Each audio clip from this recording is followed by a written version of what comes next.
Hello नमस्कार प्यारे विद्यार्थियों, आप सभी का हमारे YouTube channel today current information पर स्वागत है। आज से माध्यमिक परीक्षा 2025 कक्षा 10th हिंदी सब्जेक्ट का पेपर हुआ था आपकी 12 मार्च को। उसका संपूर्ण पेपर हमें आंसर सहित हल करेंगे, तो आप इस वीडियो को अंत तक ज़रूर देखना और अपने सभी मित्रों तक शेयर करना। और चैनल पर पहली बार आए हो तो चैनल को सब्सक्राइब ज़रूर करना, ठीक है साथियों। और हमारे टेलीग्राम चैनल को ज़रूर ज्वाइन करना, लिंक है और डिस्क्रिप्शन के अंदर पड़े है। इसके अलावा सारे जो विषयों के मॉडल पेपर है कक्षा 10th के वो भी हल करवाए गए हैं, वो भी इस चैनल पर आप ज़रूर देखें ताकि आगे की परीक्षा के अंदर आपको अच्छा फ़ायदा हो। यहाँ पर आपका पहला प्रश्न पूछा था कर्म के आधार पर क्रिया के कितने भेद होते हैं। तो कर्म के आधार पर क्रिया के 2 भेद होते हैं, इसका सटीक आंसर था, ठीक है। निम्नांकित में से सर्वनाम है तो वह क्या है, सर्वनाम है, ठीक है ना। नेक्स्ट आगे तीसरा सवाल था अमीरुद्दीन का जन्म हुआ था। तो अमीरुद्दीन का जन्म है डुमराव गांव के अंदर हुआ था। बाल गोविंद भगत साहब किसे मानते थे, तो कबीर को है साहब मानते थे। नेक्स्ट आगे मैं बात करता हूं यहाँ पर नेताजी का चश्मा पाठ की विद्या है। तो ये कहानी है, क्या है, कहानी है। एक कहानी ये भी कि लेखक का नाम है मनु भंडारी। क्या नाम है, मनु भंडारी। नेक्स्ट है परशुराम आपे से बाहर क्यों आ गए, क्योंकि शिव धनुष को खंडित देखकर है परशुराम में आपे से बाहर आ गए थे, ठीक है। उत्साह कविता में कवि ने संबोधित किया किसको, बादल को संबोधित किया था, ठीक है। नेक्स्ट यहाँ पर आगे का प्रश्न है सूरदास के काव्य में किस भाषा का प्रयोग किया गया है, ब्रज भाषा का प्रयोग किया गया है, ठीक है। नेक्स्ट यहाँ पर है मधुप गुनगुना कर कह जाता कौन कहानी, ये अपनी उपयुक्त पंक्तियों में अपनी कहानी कौन कह रहा है, तो भंवरा कह रहा है। कौन कह रहा है, भंवरा। भोलानाथ का असली नाम क्या था, तारकेश्वरनाथ भोलानाथ का असली नाम था। मैं क्यों लिखता हूँ पाठ के लेखक का नाम क्या है, इस पाठ के लेखक का नाम है अगय जी। क्या है, अगय इसके पाठ के लेखक का नाम है। यहाँ पर आपके 12 प्रश्नों में से कितने सवाल सही हुए हैं कमेंट करके ज़रूर बताइएगा। अब दूसरा प्रश्न रिक्त स्थान से संबंधित था स्वर संधि के कितने भेद होते हैं। तो स्वर संधि के 5 भेद होते हैं। यथाशक्ति शब्द के अंदर आपसे समास पूछा था तो अव्ययभाव समास इसका सटीक आंसर है। विदेश के अंदर आपसे उपसर्ग पूछा था, वि उपसर्ग इसका सटीक आंसर है। नेक्स्ट है वह विशेषण जो किसी पदार्थ के निश्चित या अनिश्चित मात्रा परिमाण नाप या तोल आदि का बोध कराता है तो उसे परिमाण वाचक विशेषण कहते हैं, ठीक है ना। किसी भाव अवस्था गुण आता जो दशा के नाम को भाववाचक संज्ञा कहते हैं, इसका यहाँ पर भाववाचक संज्ञा आएगा, ठीक है ना। पालनहार के अंदर कौन सा प्रत्यय हो जाएगा, आर प्रत्यय हो जाएगा, ठीक है ना। नेक्स्ट है यहाँ पर आगे आपसे गद्यांश को पढ़कर उस प्रश्न के उत्तर देने होते हैं। तो यहाँ पर सटीक आंसर ये तो बिल्कुल सरल ही था। उपयुक्त गद्यांश का उचित शीर्षक क्या था, तो उचित शीर्षक था बसंत ऋतु, ठीक है। भारत में वर्षा जो ऋतु परिवर्तन कब होता है, तो हर 2 महीने बाद भारत में ऋतु परिवर्तन होता है, ठीक है। वर्षा ऋतु में कौन कौन से त्यौहार आते हैं, वर्षा ऋतु के अंदर तीज, नागपंचमी और रक्षाबंधन ये त्यौहार आते हैं। रक्षाबंधन का त्यौहार किसका प्रतीक है, भाई बहन के अटूट प्रेम का प्रतीक है। तीज का त्यौहार क्यों मनाया जाता है, तो यहाँ पर तीज का त्यौहार है नारी मन को उद्वेलित किए बिना नहीं रहता है, वह सुख सौभाग्य की कामना करते हुए ये त्यौहार मनाती है, ठीक है ना। तो जो नारी होती है, महिला होती है, वो अपने सुख और सौभाग्य की कामना करते हुए तीज का त्यौहार मनाती है। दुर्भाग्य शब्द का विपरीत अर्थ यानी विलोम शब्द पूछा था, तो ये सौभाग्य इसके अंदर दिया हुआ है गद्यांश के अंदर, सौभाग्य इसका सटीक आंसर है, ठीक है ना। तो ये गद्यांश है, ये इसके सारे आंसर मैंने बता दें। ये पूरे 6 में से आपके कितने सही हो रहे हैं अलग अलग आप बताना, और इस पेपर में आपके पूरे में से पूरे नंबर आ जाएंगे, ठीक है ना। ये पद्यांश था। उपयुक्त पद्यांश का उचित शीर्षक क्या है, तो तोड़ो तोड़ो, ये रघुवीर साय की कविता है तोड़ो तोड़ो तोड़ो, ठीक है ना। तो उचित शीर्षक है तोड़ो, ठीक है ना। कवि क्या तोड़ने की बात कर रहा है, कवि झूठे बंधनों को तोड़ने की बात कह रहा है। कवि पत्र और तोड़ जो चट्टान है वो तोड़ने की बात क्यों कहता है, क्योंकि कवि कहता है जो संसार के अंदर, रघुवीर साय कहता है जो झूठे बंधन हैं। इसके अलावा आपके यहाँ पर गद्यांश के अंदर दे रखा है कि ये पत्थर ये चट्टानें ये झूठे बंधन टूटे तो धरती को हम जाने, यानी जो झूठे बंधन हैं, झूठे रिश्ते हैं, अगर ये टूटते हैं तो हम असली जो धरती है यानी असली जो आपके विश्वास है, असली जो रिलेशनशिप है उसको अपन जाने, ठीक है ना। तो इससे संबंधित यहाँ पर था, ठीक है। नेक्स्ट यहाँ पर मैदानों में व्याप्त है, ये भी इसी के अंदर यहाँ पर पड़ा हुआ है, ठीक है ना। प्रश्न था आपके, अपने मन के मैदानों में क्या व्याप्त है, तो यहाँ पर है अपने मन के मैदानों में मतलब जो धरती की रस है, उर्वरकता है, वो अपने मन के अंदर व्याप्त है, ठीक है ना। नेक्स्ट है, धरती को हम कब जानेंगे, तो धरती को हम कब जानेंगे, जब झूठे बंधन टूटेंगे तो हम धरती को जानेंगे, ठीक है ना। तो ये इससे संबंधित है। ये रेखांकन की सबसे आशी, तो ये तो है, सुनते हैं मिट्टी में रस है, यानी धरती में रस है, और धरती उगती दूब, यानी जो धरती उर्वरक धरती है उसके अंदर रस है, और उसके अंदर जो दूब है वो उगती है। ये इसका सटीक आंसर है, ठीक है। नेक्स्ट आपसे निम्नलिखित लघुतरात्मक प्रश्नों के जो उत्तर लगभग 40 शब्दों के अंदर देने थे। यहाँ पर आपसे सवाल पूछा है, आपके पास संजीव डैश वर्क है ना, तो वहाँ पर हमने पेज संख्या सामने लिखी है, बाकी मैं यहाँ बता दूंगा, ठीक है। काशी में संगीत आयोजन की एक प्राचीन एक अद्भुत परंपरा है, ये परंपरा कौन सी थी, नौबत खाने में इबादत पाठ के आधार पर है, आपको बताना है। तो यहाँ पर इसका सटीक आंसर है कि काशी के अंदर है, उत्सवों पर संगीत का आयोजन काशी की प्राचीन एवं एक अद्भुत परंपरा थी, ये इसका सटीक आंसर था।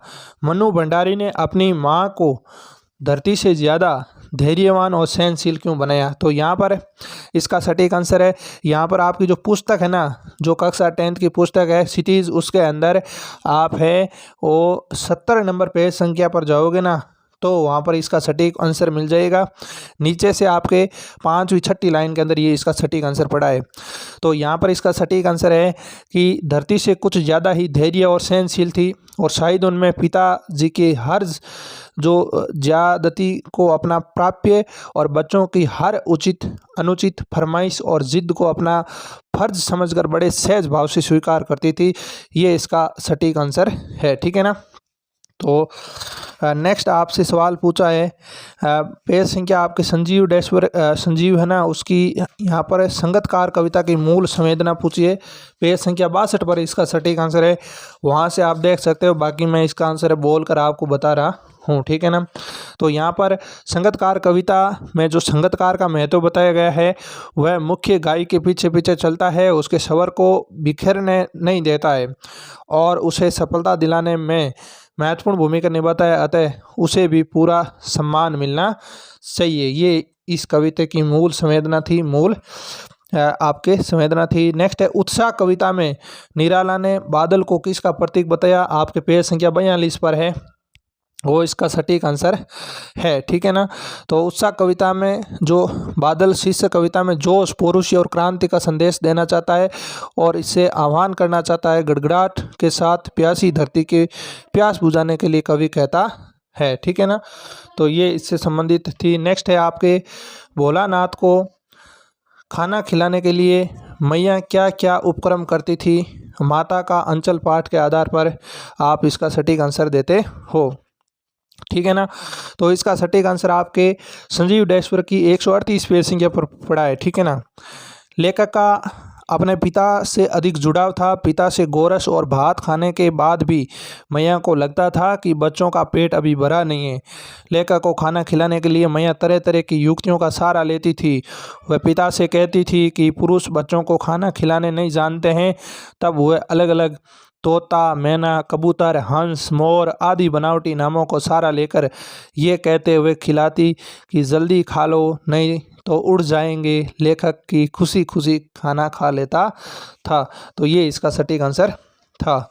नेक्स्ट है 10वां जो प्रश्न है वो है, अंग्रेजी के अनुसार अनुभव और अनुभूति में क्या अंतर है, मैं क्या लिखता हूँ पाठ के आधार पर 154 पेज संख्या पर आपके संजीव डैशवर के अंदर पढ़ा है और इसका उत्तर है, लेखक के अनुसार प्रत्यक्ष अनुभव उसके अंदर की व्यवस्था से बाहर निकलने में उतनी महत्वपूर्ण भूमिका का निर्वाह नहीं करता है जितना काम अनुभूति करती है।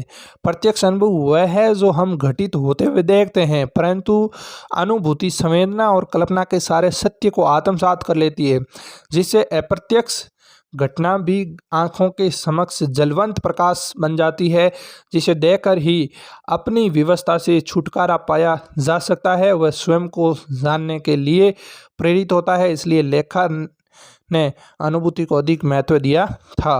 अगला श्री गणेश करना मुहावरे का अर्थ होता है शुरुआत करना, प्रारंभ करना। इसका वाक्य में प्रयोग करना है तो आप ऐसे भी लिख सकते हो, राम ने है वो बीए की पढ़ाई का श्री गणेश किया है, या राम ने 12वीं की पढ़ाई का श्री गणेश किया। ऐसे कुछ भी वाक्य के अंदर आप है प्रयोग कर सकते हो। इसका अर्थ होता है कि शुरुआत करना। ठीक है, अब आपसे पूछा है यहाँ पर अपठित जो पठित गद्यांश पूछा है। यहाँ पर पहला प्रश्न है, चश्मे वाले का क्या नाम था? तो चश्मे वाले का नाम था कैप्टन। ठीक है ना, ऊपर दिया हुआ है। ठीक है, अगला आपसे प्रश्न पूछा था, चश्मे वाले का क्या चीज़ बुरी लगती थी? तो ये इसका सटीक आंसर है, उसे क्या नेताजी के बगैर चश्मे वाली मूर्ति बुरी लगती थी। ठीक है, नेताजी की असुविधा को कैप्टन ने किस प्रकार दूर किया? तो यहाँ पर इसका सटीक आंसर है कि मानो चश्मे के बगैर नेताजी को असुविधा हो रही हो, तो इसलिए वह छोटी छोटी सी दुकान में उपलब्ध गिने चुने फ्रेमों में से एक नेताजी की मूर्ति पर फिट कर देता है। ठीक है ना। नेक्स्ट है, चश्मे वाले जो वाला मूर्ति पर लगा फ्रेम क्यों उतार लेता है? तो जब कोई ग्राहक आता है तो वह उसे वैसी फ्रेम की दरकार होती है जैसा मूर्ति पर लगा है। तो कैप्टन चश्मे वाली मूर्ति पर लगा फ्रेम संभवतः नेताजी से क्षमा मांगते हुए लाकर ग्राहक को दे देता है और बाद में नेताजी से दूसरा जो फ्रेम है वो वापस से लौटा देता है। तो ये आपके गद्यांश से संबंधित सवाल थे। आगे आपसे यहाँ पर अथवा के अंदर पूछा था, ये ऊपर वाले से सरलता। वास्तविक संस्कृत जो व्यक्ति कौन होता है? तो इसका सटीक आंसर है कि जिस व्यक्ति की बुद्धि ने अथवा उसके विवेक ने किसी भी नए तथ्य का दर्शन किया है, वह व्यक्ति वास्तविक संस्कृत व्यक्ति है। ठीक है, संस्कृत व्यक्ति की संतान क्या नहीं कहला सकती है? तो संस्कृत व्यक्ति की संतान जिसे अपने पूर्वज से हुआ है अनायास ही प्राप्त हो गई है, वह अपने पूर्वज की भांति सभ्य भले ही बन जाए पर संस्कृत नहीं कहला सकती है। नेक्स्ट है, न्यूटन ने किसका आविष्कार किया? तो न्यूटन ने गुरुत्वाकर्षण सिद्धांत का आविष्कार किया। और भौतिक विज्ञान के विद्यार्थी किससे परिचित होते हैं? तो इसका सटीक आंसर है, आज के युग में भौतिक विज्ञान के विद्यार्थी न्यूटन के गुरुत्वाकर्षण से तो परिचित है। ठीक है ना, तो ये इसका सटीक आंसर था। अब आगे आपसे प्रश्न है, पद्यांश से संबंधित सवाल है। तो ये पद्यांश है, पहला पूछा था उपयुक्त पद्यांश के पाठ का नाम लिखिए। तो ये तुलसीदास के पाठ का नाम है। ठीक है ना। नेक्स्ट है, सेवक का कार्य क्या है? तो सेवक का कार्य क्या है? सेवक जो करे सेवाएं, सेवक का कार्य सेवा करना होता है। ठीक है ना, सटीक आंसर सेवा करना है। शिव धनुष तोड़ने पर परशुराम ने किससे समान बताया? तो शिव धनुष तोड़ने पर परशुराम ने किसके समान? तो शेषर बाहु की तरह शत्रु जो राम को है, परशुराम ने शेष बाहु की तरह शत्रु के समान बताया था। राम ने परशुराम का अपने परिचय क्या कहकर दिया था? राम ने कहा कि राम परशुराम से कहते हैं कि हे नाथ, शिव के धनुष को तोड़ने वाला कोई आपका सेवक ही होगा। ये कहकर उन्होंने संबोधित अपना परिचय दिया था। नेक्स्ट यहाँ पर आपसे अथवा में पूछा था, जो प्रस्तुत पंक्तियाँ कविता का नाम लिखिए। तो आत्म कथ्य कविता जयशंकर प्रसाद की कविता है जिससे ये पंक्तियाँ लिखी है।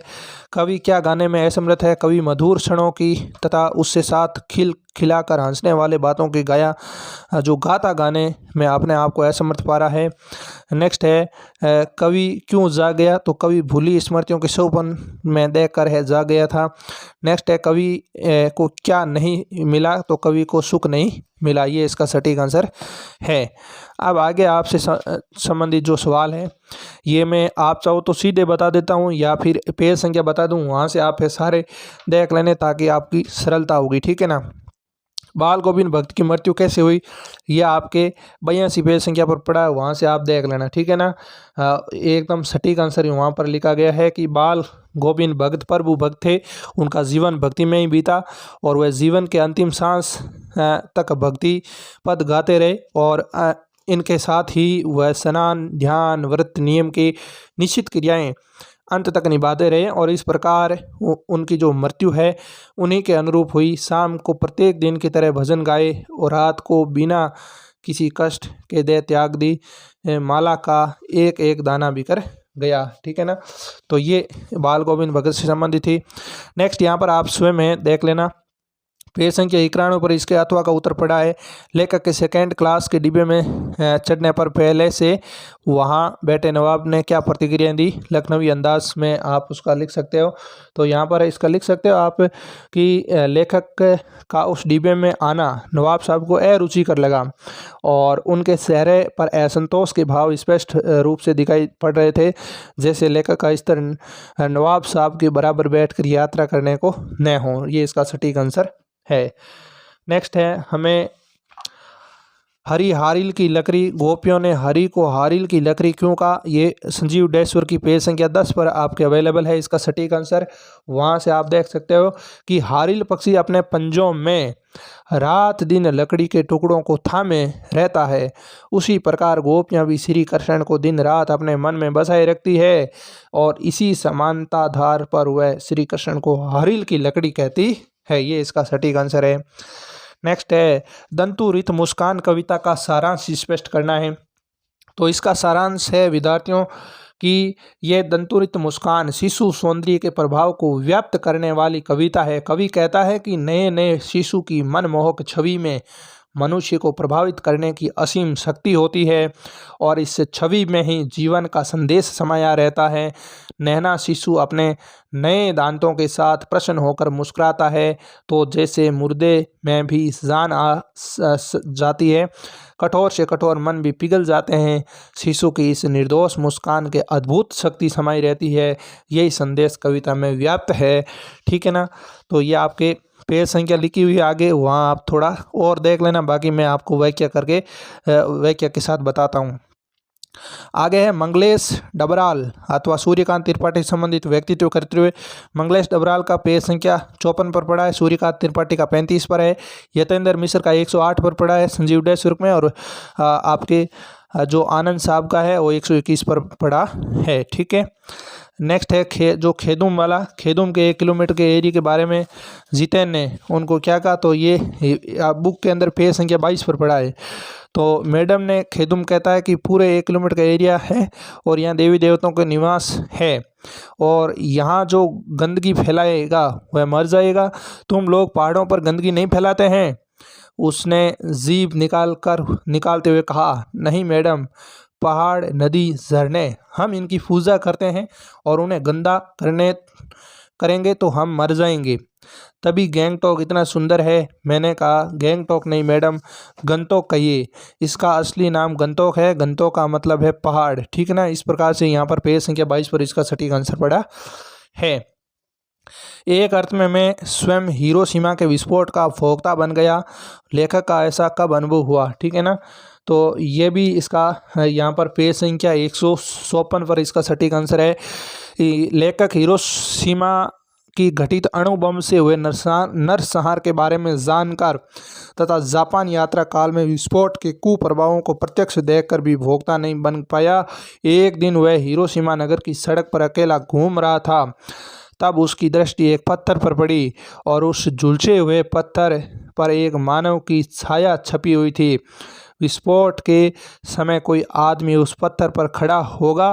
रेडियो धर्मी किरणों ने उसे खड़े व्यक्ति को छाप बनाकर जो उड़ा दिया होगा और उसकी छाया पत्थर पर डाल दी होगी और इसे देखकर लेखक के मन में संवेदनात्मक अनुभूति जाग गई। परिणाम स्वरूप उसके मन में अणु बम विस्फोट का प्रत्यक्षदर्शी जाग उठा और वह हिरोशिमा विस्फोट का भोक्ता बन गया। ये इसका सटीक आंसर था। ठीक है। नेक्स्ट अपन बात करते हैं आपके जो आपके ये निबंध थे, तो निबंध से संबंधित आपने जो भी किया वो बेहतर है। 4 निबंध पूछे थे, उसमें से आपने कोई भी किया ठीक है। ठीक है। बाकी प्रार्थना पत्र आपने लिख लिया होगा अच्छे से। बाकी विज्ञापन वाला था और सिंपल विज्ञापन वाला था। इस प्रकार से हमने पूरा पेपर हल कर लिया है। ये वीडियो आपको कैसा लगा है विद्यार्थियों, अपने सभी मित्रों के साथ शेयर करना, वीडियो को लाइक करना और चैनल पर पहली बार हो तो चैनल को सब्सक्राइब जरूर करना। अगला वीडियो हम जल्दी लेकर के आएंगे और अगले पेपर के जो मॉडल पेपर है हम शुरू कार्य चल रहा है, आपको अच्छे से हल करवाएंगे। तो आज के लिए इतना ही, मिलते हैं अगले सेशन में। तब तक के लिए धन्यवाद। जय हिंद, जय भारत।